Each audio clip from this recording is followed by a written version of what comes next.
امام حنبل رحمۃ اللہ علیہ سے بڑے بزرگ وہ کہتے تھے کہ یا اللہ ایمان پہ لے جائیں کہ شیطان نے آخری وقت بھی آ کے کو کہا کہ حنبل احمد تو اپنا ایمان بچا کے لے جا رہا ہے. انہوں نے کہا نہیں ابھی چند سانس باقی ہے ایمان بچا کے.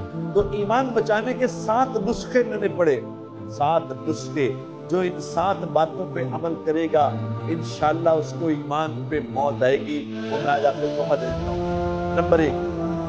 نمبر ایک جس کو ایمان پہ موت آئے گی وہ کون ہے؟ جو نیک لوگوں کی صحبت میں اکثر بیٹھتا ہے, جو نیک لوگوں کے پاس جا کے بیٹھتا ہے, اس کو ایمان پہ موت نصیب ہوگی. نیک لوگ کون ہیں؟ لمبی بات نہیں بتاتا, 2 باتیں بتاتا ہوں. نیک لوگ کون ہوتے ہیں؟ نیک لوگوں کی نشانی یہ ہے کہ جس کو دیکھ کے اللہ یاد آئے. نمبر 1 نیک آدمی وہ جس کو دیکھ کے اللہ یاد آئے اور جس کے پاس بیٹھنے سے دنیا کی بے رغبتی, دل میں دنیا کی بے رغبتی پیدا ہو, یہ ہے ایک انسان. اور اس دنیا میں میں نے ایک تو دیکھا, اور بھی ہوں گے, میں نے ایک دیکھا, اس کا نام تھا شیخ عبد الوہاب صاحب رحمۃ اللہ علیہ. جب ان کے پاس جا کے میں بیٹھتا تھا خدا کی قسم لگتا تھا کہ دنیا بیکار چیز ہے. ان کے پاس جاتے تھے تو دعا کریں گے کہ مال آ جائے. ان کے پاس جا کے دل کرتا تھا کہ دفع ہی کرو. یہ ایک آدمی, ایک اللہ والوں کے پاس بیٹھنا نمبر 1. نمبر 2 نسخہ جو اپنی نگاہوں کی حفاظت کرے گا اس کو ایمان پہ موت آئے گی. نگاہوں کی حفاظت, اپنی نگاہوں کو بچا کے رکھنے والے, نگاہوں کو چھپانے والے. آپ لوگوں کے لیے یہ کام بہت مشکل ہے. آپ لوگوں یہ کام ناممکن بھی چاہیے شاید بہت مشکل, کہ آپ لوگوں کو بڑی پلاننگ سے پھنسایا گیا ہے. بڑی پلاننگ ہو رہی ہے پیچھے, کچھ لوگ اس پہ اربوں ڈالر خرچ کر رہے ہیں, اربوں ڈالر خرچ کر کے یہ پلاننگ کر رہے ہیں کس طرح ان کے لڑکے لڑکیوں کو اکٹھا کر دیں تاکہ ان کا ایمان ہی ختم ہو. جب لڑکے اور لڑکیاں اکٹھے ہو جائیں گے میرے دوستو, پھر اس سے توقع کرو کہ ان کا ایمان بچ جائے گا, تو ایسا نہیں ہوگا. یہ دھوکہ اپنے آپ کو نہ دو, یہ نہیں ہو سکتا. جو نگاہوں کی حفاظت نہیں کرے گا میرے بھائیوں, یاد رکھنا, جو نگاہوں کی حفاظت نہیں کرے گا موت کے وقت اس سے ایمان چھین لیا جائے گا. یہ بڑی خطرناک بات ہے. جو نگاہوں کی حفاظت کرے گا اس کے بارے میں کہا جاتا ہے کہ اس کو ایمان پہ موت آئے گی, اور جب کوئی غیر محرم سامنے آئے تو اس کو دیکھ کے جو نکاح جھکا لے گا تو اللہ اس کو ایمان کی حلاوت اسی وقت نصیب فرمائیں گے, نقد. نمبر 3 جو نماز مسواک سے پڑھے گا, مسواک سے نماز پڑھے گا, مسواک کی نماز اور بغیر مسواک کی نماز میں کیا فرق ہے؟ مسواک والی نماز کا دوسری نماز سے 70 گنا زیادہ اجر ہے, 70 گنا.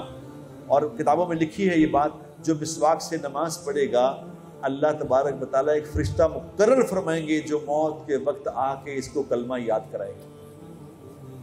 کلمہ پڑھ لو. نمبر 3. نمبر 4 قرآن کی ایک دعا ہے, سورہ آل عمران آیت نمبر 8, ربنا لا تزغ قلوبنا بعد اذ ہدیتنا وہب لنا من لدنک رحمہ انک انت الوہاب. یہ قرآن کی آیت ہے کہ یا اللہ جب تو مجھے ہدایت دے دیتا ہے پھر واپس نہ لیں یا اللہ اس کو بس اب دے دیا. تو بڑے لوگ دنیا میں کوئی چیز دے دیتے واپس تھوڑی لیتے ہیں, اس لیے ہبہ کا لفظ ہے اس میں کہ یا اللہ دے دیا واپس نہ لیں. اس دعا کو ہر نماز کے بعد ضرور پڑھا کرو, ضرور پڑھو, انشاءاللہ ایمان پہ موت آئے گی. نمبر 5 صدقہ کرو.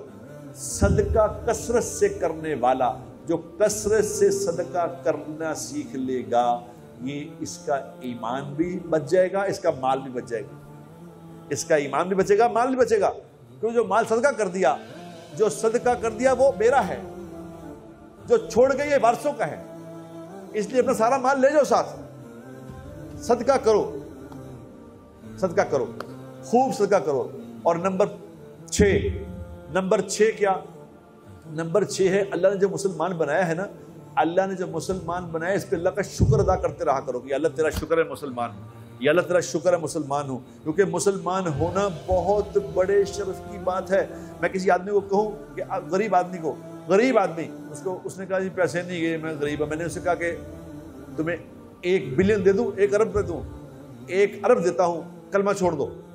پھر تم اس کا رنگ بدل گیا. اس نے کہا جی کی کہتے ہو مولوی جی, تو ساری دنیا بھی دے دو, میں کلمہ نہیں چھٹاں گا. تو میں نے کہا بتاؤ کلمے کی کیا قیمت ہے؟